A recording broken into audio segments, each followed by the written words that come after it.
আজকে ঘুম থেকে ওঠার পর থেকে উফ! সকালটা যে কি কনকনে ঠান্ডা কি বলবো। কিরকম হাওয়া দিচ্ছে দেখেছো? অন্যান্য দিনও হাওয়া দেয়। কিন্তু সেই হাওয়াটা একটু অন্যরকম থাকে। আর আজকের হাওয়াটা মনে হচ্ছে যেন একদম শীতকালের মতো হাওয়া। শীতকালে যেমন হাওয়া দিলে দেখবে নাক ফাক জ্বালা করে, মাথা যন্ত্রণা করে ঠিক ঐরকম মনে হচ্ছে। এতটাই ঠান্ডা। দেখে বুঝতেই পারছো সকালবেলা এখন কটা বাজে? ৬টা ১৫-২০ হবে। কি পরিমাণে হাওয়া দিচ্ছে দেখো। উফ! কি যে ঠান্ডা লাগছে। আর দূরে দেখেছো কিরকম একটা কুয়াশা, কুয়াশা আগের দিনও দেখালাম। এই দেখো কিরকম হাওয়া দিচ্ছে। আর মেঘগুলোও কিরম ভেসে, ভেসে চলে যাচ্ছে দেখেছো? না, বাইরে না বেশিক্ষণ দাঁড়ানো যাবে না। এই যে হাওয়াটা দিচ্ছে দেখেছো তো? উফ! গায়ে কাঁটার মতো বিঁধছে পুরো। চলো তাড়াতাড়ি ঘরে চলে যাই। হয়েছে? নিতে পেরেছো? বাহ! এবার ব্রাশ করে নাও তাড়াতাড়ি। ই করে। আ করে না। ই করে। ই করো।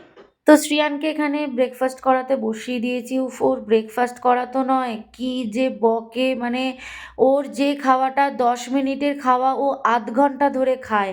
বকতেই থাকে আর ওকে বলে যেতেই হয়, "আরে খা রে, খা রে, স্কুলের টাইম হয়ে যাচ্ছে, বাস এসে যাবে, খা রে, খা রে।" মানে এইভাবেই চলতে থাকে। ওর যে খাওয়ার প্রতি যে কী বিরক্তি কে জানে। খালি নিজের পছন্দসই খাবার খাবে। বাকি খাবার দিলেই ওই বসে পড়লো খাবার নিয়ে, খাবারের থেকে বকে বেশি। আর এখানে সোহম ওটস খাবে তার জন্য ফল কাটা হয়ে গেছে, আপেল কলা খেজুর কেটে দিয়েছি আর শশা কেটে দিয়েছি যেটা সোহম অফিসে নিয়ে যাবে। আর এটা হচ্ছে শ্রিয়ানের সেকেন্ড মানে স্কুলের টিফিন, কলা আর একটু আপেল দিয়ে দিয়েছি, খায় না ফেরত নিয়ে চলে আসে। আর এখানে হচ্ছে শ্রিয়ানের ভার্মিসেলি যেটা ওর মেন স্কুলের টিফিন যেটা। আর এখানে এই যে বসে বসে ও ম্যাপ দেখছে, যেটা ওর রোজের কাজ। যতক্ষণ না ওর বাস মন্দিরা মানে মন্দির, ওর কথায় মন্দিরা মন্দিরা পর্যন্ত আসবে ততক্ষণ ও ম্যাপ দেখেই যাবে। আর এদিকে সোহমও খেতে বসে পড়েছে। সোহমও খেয়ে অফিসে বেরোবে আর শ্রিয়ানও স্কুলে যাবে। তো চলো, এই ছিল সকালের একটা বিজি রুটিন, মানে ওদের বেরোনো অবধি একটা busy routine. Welcome to my channel. Hello everyone, আমি ঋতুপর্ণা। আমার এই ছোট্ট পরিবারের সবাইকে জানাই স্বাগত। আর যে যেখান থেকে আমার এই ভিডিও দেখছো সবাই ভালো থাকো, সুস্থ থাকো, বিন্দাস থাকো। আমরাও ভালো আছি। আজকের ভিডিওটা স্টার্ট করে দিলাম এখন থেকে। শ্রিয়ানকে বাসে তুলে দিয়ে চলে এসেছি। এখন ঘরের হচ্ছে এই অবস্থা। একে একে ঘরের সমস্ত কাজ এবার কমপ্লিট করার পালা। তো চলো কাজে লেগে পড়ি। সময় আর বুদ্ধি দুটোকে একসাথে কাজে লাগিয়ে চলো কাজগুলো আগে চটপট করে ফেলি। তো চলতে থাকো আরও আরেকটা দিন আমার সাথে। আর এনজয় করতে থাকো এই সুন্দর মুহূর্তগুলো। দেখতে থাকো আজকে ব্লগটা। তো ব্যাস শুরু করে দিলাম এবার ঘরের কাজ। এক এক করে সমস্ত ঘরের কাজ করে নিতে হবে। আসলে সোহম আর শ্রিয়ান যতক্ষণ না বা ঘর থেকে বেরোচ্ছে ততক্ষণ যেন ঘরের মধ্যে একটা উলুস তুলুস কাণ্ড চলে। কারণ ওদের টাইম টু টাইম না শ্রিহানের বাস এসে যাবে, সোহমের অফিসের বাস এসে যাবে। তো ওদের তো একদম টাইম টু টাইম বেরোতেই হয়। তো ওদেরটা এই জন্য সবসময় আগে রেডি করে দিতে হয়। ব্যাস ওরা যেই বেরিয়ে গেল এবার নিশ্চিন্ত, এবার মনের সুখে একটু সময় আর বুদ্ধি দুটোকে কাজে লাগিয়ে এবার নেমে পড়া যায় সংসারের কাজে। তো আমার কি হয়েছিল, দশমীর পরে আমার পুজোর মধ্যে কী হয়েছিল, অনেকগুলো ভিডিও জমে গেছিলো, দেওয়া হচ্ছিল না। তো এর ফলে কী হয়েছিল, আমার যে পুজোর যে ভিডিওগুলো ছিল ওগুলো এডিট করছিলাম, এমনিতে আর কোনো ভিডিও আমাকে করতে হচ্ছিল না। তো এই ফাঁকে কী করেছি বলো তো, পুজোর কটা দিন যা যা ঘর নোংরা হয়েছিল সব কিন্তু পরিষ্কার করে নিয়েছি, কারণ ভিডিও করার কোনো তাড়াহুড়ো ছিল না। তো এই ফাঁকে ঘরটর সমস্ত পরিষ্কার করে নিয়েছিলাম, ওই ঘরটাও অনেক ধুলো পড়ে গেছিলো সেগুলোও সমস্ত পরিষ্কার করে নিয়েছি। তাই মানে নিশ্চিন্ত, দেখবে ভিডিও করতে করতে কাজ করলে কিন্তু একটু তো টাইম বেশি লাগেই।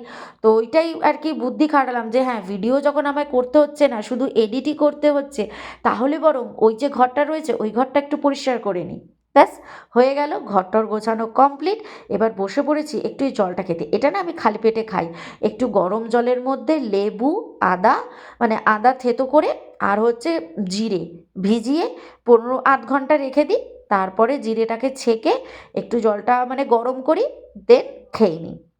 মানে কি বলো তো, আলটিমেটলি জলটার মধ্যে জিরেটাকে ভিজিয়ে রেখে দিই, তারপর জিরেটা ছেঁকে নিই, ছেঁকে সেই জলটার মধ্যে জলটাকে একটু গরম করি, করে তার মধ্যে একটু লেবুর রস আর আদা বাটা দিয়ে খেয়ে নিই, খুব ভালো এটা।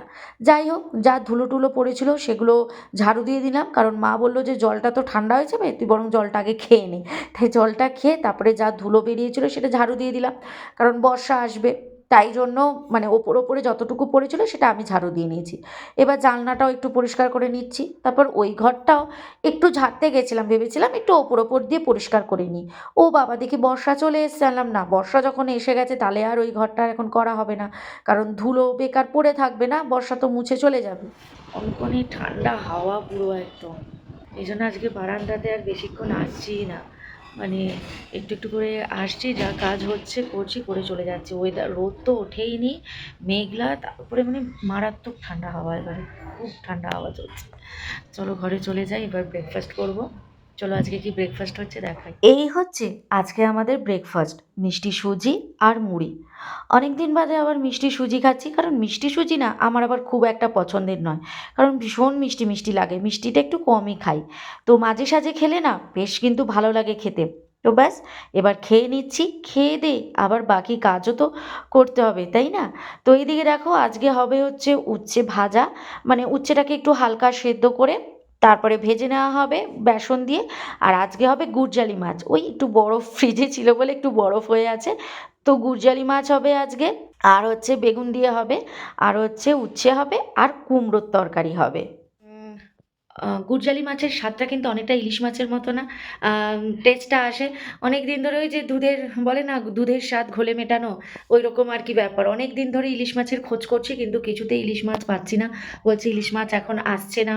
এখানে তো আর সবসময় ইলিশ মাছ পাওয়া যায় না, তো অনেক দিন হয়ে গেছে ইলিশ মাছ খাইনি, তো ভাবলাম ঠিক আছে, ইলিশ মাছের টেস্ট না পাই, একটু হালকা টেস্ট তো গুড়জালি মাছ খেলে হয়, দেখবে। আর গুড়জালি মাছ কিছুটা ইলিশ মাছের মতনও বেগুন দিয়ে ঝোল হয়, খুব ভালো লাগে। তো আজকে সেটাই হবে, গুড়জালি মাছ বেগুন দিয়ে ঝোল হবে, আর সোমও খুব ভালো খায়, আর গন্ধটাও কিন্তু অনেকটা ইলিশ মাছের মতো আসে, তাই না? তো ওই আর কি, ইলিশ মাছ যখন এখন পাচ্ছি না, তাই গুড়জালি মাছ খেয়েই স্বাদ মেটাই, আবার যখন পাবো তখন কিনবো। তো চলো আজকে এই রান্না হবে, আজকে উচ্ছেটাকে ভাজা করবো, ওই যে উচ্ছেটা সেদ্ধ করে তারপর ওটাকে একটু বেসনের মধ্যে চুবিয়ে ভাজে, তো ওটা না ঘি দিয়ে আর কাঁচা লঙ্কা দিয়ে খেতেও দারুণ লাগে, দারুণ, এত ভালো লাগে না কি বলবো। আর তার সাথে আলু কুমড়োর তরকারি হবে ছোলা দিয়ে, আর গুড়জালি মাছ, ব্যাস এই আজকের হচ্ছে মেনু। আজকে তোমাদের সাথে শেয়ার করব যে ওই যে শ্রিয়ানের স্কুলে স্ক্র্যাপ বুকে কিছু ফটো লাগিয়েছি, মানে এই যে ছুটিতে, দশেরার ছুটিতে কি কি করেছে শ্রীহান, সেগুলোর একটা মেমোরি বলেছিল স্ক্র্যাপ বুকে মানে করতে, মানে সে মেমোরিটা তুলে ধরতে বলেছিল। তো কেউ যদি ঘুরতে যায় সে ঘুরতে যাওয়ার ফটো দিতে পারে, তো সেটাই বানিয়েছিলাম স্ক্র্যাপ বুকের সমস্ত ফটো দিয়ে, যে শ্রীহান পুজোতে কি কি করেছে না করেছে, মানে পুজোর ছুটিতে যে 10 দিন ছুটি ছিল, সেটাই ছিল শ্রীহানের দশেরার হোমওয়ার্ক। তো সেটা বানিয়েছিলাম, তো তোমাদের সাথে শেয়ার করব, কারণ সেই ভিডিওটা আমি তুলে রেখে দিয়েছিলাম ভিডিওটা, বাট ভিডিওটা আর কি শেয়ার করা হয়নি তোমাদের সাথে। আর তো ভাবছি আজকের এই ভিডিওতেই তোমাদের সাথে শেয়ার করব। এই কুমড়োর বুকা খেতে কিন্তু ভীষণ ভালো লাগে, এই যে কুমড়োর ওপরে যেটা থাকে, এটা যদি একটু রসুন থেতো করে কাঁচা লঙ্কা আর কালো জিরে ফোড়ন দিয়ে করো না, উফ, গরম ভাতের সাথে জাস্ট দারুণ লাগে, দারুণ, মানে কড়াইতেই এটা পুরো মাখা মাখা হয়ে যায় একদম। একদিকে আলু কুমড়োর তরকারি বসিয়ে দিয়েছি, আর আরেক দিকে হচ্ছে উচ্ছে সেদ্ধ, শ্রিয়ানের ডাল হয়ে গেছে। তো এই যে দেখেছো, এদিকে ডাল নামিয়ে দিয়েছি, শ্রিয়ানের ডাল আমাদের ডাল একসাথেই করেছি, শুধু আমাদেরটা একটু লঙ্কা ফোড়ন দিয়ে দিয়েছি পরে। আর এই যে বেগুন কেটে রেখেছি গুড়জালি মাছ হবে বলে। তো ব্যাস আর কি, একদিকে কুমড়োর তরকারি হচ্ছে, একদিকে উচ্ছে সেদ্ধ হচ্ছে। তো চলো, রান্না তো শুরু হয়ে গেছে, রান্না বান্না বসিয়ে দেওয়া হয়ে গেছে। তো রান্নাবান্না কিন্তু হচ্ছে, আলু কুমড়োর তরকারি তো হচ্ছে দেখালাম, এদিকে তো রান্না হচ্ছে, মাও করছে, আমিও এসে এসে একটু নেড়ে দিচ্ছি, ওই আর কি, দুজনেই একসাথে চালায়। মা বাইরে ব্যালকনিতে একটু কাজ করছে, তাই আমি এসে একটু নেড়ে ছেড়ে দিলাম আলু কুমড়োর তরকারিটা। আর টাইমও আস্তে আস্তে হয়ে আসে, এখনও অনেকক্ষণ আছে, আর কোনো 1.5 ঘন্টা মতো আছে শ্রীহান আসার। তো 1.5 ঘন্টার মধ্যে আশা করি আলু কুমড়োর তরকারিও হয়ে যাবে। তো যেমনটা বলেছিলাম, আলু কুমড়োর তরকারি হয়ে গেছে, তো এখানে উচ্ছেগুলো ভাজা করে নিচ্ছে, আর একদিকে মাছও বসিয়ে দিয়েছে, ব্যাস এই রান্না করলেই আমাদের রান্না হয়ে যাবে। আর এদিকে দেখো একটু ধনেপাতার চাটনিও বানিয়ে রেখেছি, এইভাবে ধনেপাতার চাটনি খেতে না দারুণ লাগে। আর রাতে রুটির সাথে প্রত্যেক দিন আমরা একটু একটু করে এরকম ধনেপাতার চাটনি খাই। চলো দেখো একদম রেডি শেডি হয়ে গেছি। এবার শ্রিয়ানকে আনতে যাব, কারণ প্রায় সময় হয়েই গেছে, 1:45 বাজে, 12:50 এরকম সময় চলে আসে, 50 না 55 নাগাদ আসে। তো ওই আর কি, এবার বেরোবো এবার, তাই রেডি হয়ে বসে পড়েছি। সময় হলেই বেরিয়ে যাবো। আর ওদিকে তো তোমাদের রান্না দেখলাম, আলু কুমড়ো তরকারি হয়ে গেছে, মাছ ভাজা হচ্ছে, দেন ঝোল হয়ে যাবে, আর ওদিকে উচ্ছে ভাজা হচ্ছে। ব্যাস উচ্ছে ভাজা হলেই আজকের মতো রান্না শেষ, কারণ ভাতও হয়ে গেছে, সব হয়ে গেছে। ব্যাস, আর ধনেপাতার চাটনিও হয়ে গেছে। ধনেপাতার চাটনিটা আমাদের সবসময় এরকম বানানো থাকে, শেষ হয়ে গেলেই আবার বানিয়ে নিই। খুব ভালো লাগে এই টমেটো পুড়িয়ে, তারপর টমেটো পুড়িয়ে, টমেটো, ধনেপাতা, রসুন, কাঁচা লঙ্কা আর না পেস্ট করে তারপর লাস্টে এই যে লেবুর রস দিয়ে দিই। উফ, জাস্ট দারুণ লাগে, দারুণ। রুটি, আমরা প্রত্যেক দিন রাত্রে সবজি রুটি খাই, তো তার সাথেই ধনেপাতার চাটনি নিয়ে নিই, ভীষণ ভালো লাগে, এত ভালো লাগে। চলো এবার যাই, বেরোই, আস্তে আস্তে যাই, গিয়ে নিয়ে আসি। এসেই তো শুরু হয়ে যাবে ঘরে তাণ্ডব। আবার এরকম বাজি কিনেছে, বাজি মানে কি বলো তো, ওগুলো ঠিক বাজি বলবো কি জানি না, দাঁড়া আমার কাছে আছে, বেশ সুন্দর, এরকম না ছোট্ট ছোট্ট গুডলি গুডলি, ওগুলোকে মেঝের মধ্যে এরকম ছুঁড়লেই ফেটে যায়, কিন্তু ভেতরে কোনো বাজি নেই, কিন্তু মানে এরকম না ছোটো ছোটো নুড়ি মতো আছে। চলো আজকে তোমাদেরকে দেখাবো, ও প্রত্যেক দিন একটা করে বাক্স ফাটাবে। তো যদি আজকে আবার ফাটায়, তো 2-3টে বাক্স ফাটানো হয়ে গেছে, আজকে আবার ফাটাবে, তো তো তখন তোমাদেরকে ভিডিও করে দেখাবো যে ওগুলো কি, এরকম মাটিতে ফেললেই না এরকম ফেটে ওঠে, কিন্তু ভেতরে কিন্তু কোনো বারুদ টারুদ কিছু নেই, ছোটো ছোটো পাথর রয়েছে, যেগুলোর ঘষাতেই মনে হচ্ছে ওগুলো ফেটে উঠছে, ছোট ছোট ফাটছে, মানে কি বলো তো, ক্যাপের মতো ফট ফট করে ফাটছে। চলো ও যখন ফাটাবে তখন আজকে তোমাদের সাথে এটাকে দেখাবো। ও ফাটাতে পারে না বেশি, আমি ফাটাই, ও ফাটায় না যে তা না, ওর আবার খুব সাহস, এরকম জোরে জোরে মেঝের মধ্যে বাড়ি মেরে মেরে ফাটাবে। আমি আবার পারি না, আমি এরকম দূরে ছুরি তো আমারটা ফেটে যায়। চলো যাই নিয়ে আসি, অনেক কথা বলে ফেললাম। দেখো এসেই শুরু করে দিয়েছে কি না, আতা খাবে। সে জোর জাবস্তি বলছে, মাম্মা আমি একটা কাস্টার্ড আপেল খাবো। সে জোর জাবস্তি কিনিয়েছে, কারণ আগে কোনোদিনও কাস্টার্ড আপেল খায়নিও। তো আজকে জোর করে কিনিয়েছে, দেখে মনে হচ্ছে না বাবা ভীষণ পছন্দ করেছে। সে দৌড়ে গিয়ে বাটি নিয়ে আসছে, ওর হাবভাব দেখে মনে হচ্ছে না যে ও ভীষণ ভালো খাচ্ছে কাস্টার্ড আপেল, মোটেও না। 2-3 বার নেয়ার পরে আর খেলোই না, বলছে আর খাবো না। কীরকম ছেলে দেখেছো, সে জোর করে নতুন শিখেছে কাস্টার্ড অ্যাপেল, অনেক দিন ধরেই বলছে, নতুন না অনেক দিন ধরেই শিখেছে, তো যবে থেকে শিখেছে তবে থেকেই বলছে কাস্টার্ড অ্যাপেল খাবে। তো আমি জানি যে ও এটা পছন্দ করবে না, তাও জোর করে কিনিয়েছে। দেখেছো খায়নি, সেই বাবা খেলো লাস্টে। এখন খাচ্ছে উনি উচ্ছে ভাজা। প্রত্যেক দিন স্কুল থেকে এসে আগে ভালো করে হাত টাত ধুয়ে নেবে, নিয়ে কিছু না কিছু ওকে খেতেই হবে, তারপরে ও স্কুল ড্রেস ছাড়বে। আগে ও হাত পাত ভালো করে ধুয়ে নিয়ে খেতে শুরু করে দেয়। তো যাই হোক, এই হচ্ছে ওর প্রত্যেক দিনের রুটিন। খেতে চলো, খেতে চলো। এই তোমার বিটার গার্ড খাওয়া হয়ে গেছে? ভালো লেগেছে বিটার গার্ড খেতে? এখনো মুখ নাড়ছো, চলো এই যে ভাত এসে গেছে, আসো ভাত খাবে, আসো। চলো চলে এসছি, এই দেখো দেখেছো কোথায় উঠেছে ফ্যান। ফ্যান চালাস না রে, ঠান্ডা, ফ্যানটা অফ কর। ঠান্ডা? হ্যাঁ ঠান্ডা লাগবে, ওই দেখ, অফ কর অফ কর অফ কর। ওটা নিজে নিজে ঠান্ডা হয়ে যাবে? হ্যাঁ চলে আসো, ভাত ঠান্ডা হয়ে গেছে, চলে আসো। তুই আয় আয় আয়, তাড়াতাড়ি আয়, খাবি আয়, খাবি আয়। দেখেছো খেতে বসতে চাইবে না, সব কিছু করবে কিন্তু খাবে না, খেতে বসতে ওর যত কষ্ট। দেখবে কি করছে, ওই যে ওই গাড়ি সাজাচ্ছে, আরে তুই খেয়ে গিয়ে গাড়ি সাজা। দেখো কি কাণ্ড করছে, দেখো কাণ্ড দেখেছো, খেতে আসবে না।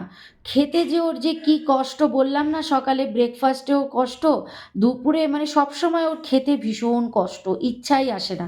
আবার দেখো একটা সানগ্লাস পরে খেতে বসেছে, কি ছেলে দেখেছো, খেতে বসেছে তাও উনি সানগ্লাস পরে বসবে। যাই হোক, দেখতে দেখতে কিন্তু সন্ধে হয়ে গেছে, একদম শ্রিয়ানের দুপুরে খাবারের পরে চলে এসেছি সন্ধেবেলায় আমরা চা নিয়ে। তো চলো চাটা খাওয়া হয়ে গেছে, শ্রিয়ান পড়তে গেছিলো ম্যামের কাছে, সেখান থেকে চলেও এসছে, সেসব আর কিছু দেখায়নি। এখন তোমাদের সাথে একটা সুন্দর জিনিস, যেটা সেই তখন বলেছিলাম না যে শ্রিয়ানের একটা স্ক্র্যাপ বুক, যেটা স্কুলে মানে দিয়েছি আমরা বানিয়ে, তো চলো সেটা তোমাদের সাথে এখন শেয়ার করি, তো দেখতে থাকো। তো এই স্ক্র্যাপ বুকটা আমরা 2 দিনে রেডি করেছি, 2 দিনে রেডি মানে সারাদিন নয়, ওই সন্ধেবেলা একটু বসতাম, তো 2 দিন সন্ধেবেলায় বসে এটাকে বানিয়ে নিয়েছি। তো এই যে স্ক্র্যাপ বুক এনে নিয়েছি, ফটো রেডি, তো স্ক্র্যাপ বুকটাকে সাজানোর জন্য টুকটাক এইসব জিনিসও কিনে নিয়েছি। তো এই স্ক্র্যাপ বুকটার মধ্যে থাকছে হচ্ছে শ্রিয়ানের ছুটিতে শ্রিয়ান কী কী করেছে তারই ছোট্ট ছোট্ট ঝলক, এখানে আমরা তুলে ধরেছি। আর এই যে আমার গুণধর ছেলে তো আছেই, ওকে তো করতে দিতেই হবে, ওকে না করতে দিলে তো হবেই না। তো চলো এবার দেখো স্ক্র্যাপ বুকটা কেমন বানানো হয়েছে, শ্রিয়ানের ছোট্ট ছোট্ট মেমোরি এখানে তুলে ধরেছি।